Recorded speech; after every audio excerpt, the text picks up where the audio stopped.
Wananchi wa mkoa wa Kusini Unguja wametoa shukrani zao kwa Rais wa Zanzibar na Mwenyekiti wa Baraza la Mapinduzi Dr. Hussein Ali Mwinyi kwa kuwapatia sadaka ya iftari katika kipindi hichi cha mwezi mtukufu wa Ramadhani. Wananchi hao wametoa kauli hiyo huku Tunguu baada ya kukabidhiwa futari hiyo na mkuu wa mkoa wa Kusini Unguja Mheshimiwa Ayub Mohamed Mahmud kwa niaba ya Rais Dr. Mwinyi. Wamesema utolewaji wa sadaka hiyo kwa wananchi hasa kwa wenye mahitaji maalum wakiwemo wajane, walemavu, mayatima itasaidia kujikimu kwa chakula cha futari katika mwezi huu mtukufu wa Ramadhani na kuzitaka taasisi mbalimbali na watu wenye uwezo kuunga mkono juhudi za Mheshimiwa Rais katika kutoa sadaka zao kwa makundi hayo yenye uhitaji.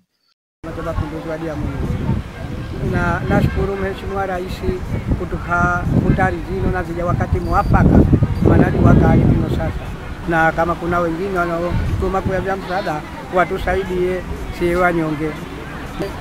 Wakati mwafaka, bado siku zingalipo za Ramadhani. Sasa tutafunga Ramadhani kwa uzuri, kwa sababu mtu hana wasiwasi kutarika nayo. Rais Mwinyi kwa hii futari alikutolea leo, kwa sababu hii futari kaliona kundi lote kuanzia walemavu, wajane na makundi maalum tu, hakuchagua. Na Mama Samia naye vile vile naye yuko katika mchakato huu, hachagui. Mazuri wanayoyafanya tunayaona, japokuwa kuna macho huyapendi, lakini tunaona Zanzibar ya leo sio Zanzibar ya jana. Zanzibar ya leo inanawirika, mambo mazuri kila siku yanakuja. Kwa hivyo marais wetu hawa tuwaombee dua ili wazidi kutupa mambo mema. Kwanza sina budi kumshukuru Mwenyezi Mungu Subhanahu wa Ta'ala kwa kutuwezesha kutupatia rais mstahamilivu, mtekelezaji wa mambo, analolisema analifanya na lazima alimalize. Kwa hiyo pia tunatoa shukrani kwa siku ya leo kwa kutupatia sadaka hii ili tusaidie kwenye mfungo huu wa Ramadhani.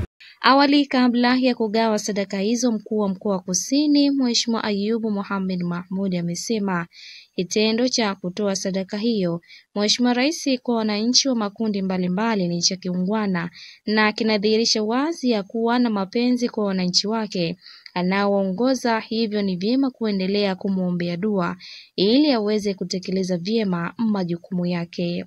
Kando na wananchi 1000 watakaopata sadaka ya chakula kisichopikwa, pia atafuturu na uwakilishi wetu wa wananchi 300 katika eneo maalum lililotengwa.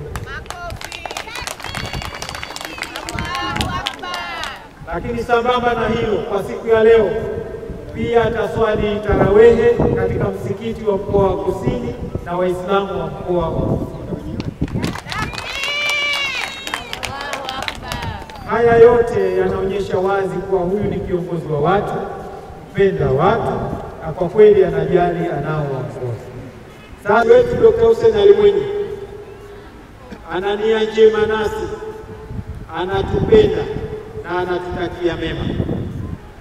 Na katika kujali katika kiwango hicho, katika kipindi hiki cha mwezi mtukufu wa Ramadhani kwa mkoa wetu wa Kusini, atawapatia sadaka wananchi 1000, ndio sisi tulioko mahali hapa. Zaidi ya wananchi 1000 kutoka maeneo mbalimbali ya mkoa wa Kusini Unguja wamefikiwa na msaada huo wa vyakula ukiwemo mchele, unga, sukari na mafuta ya kupikia.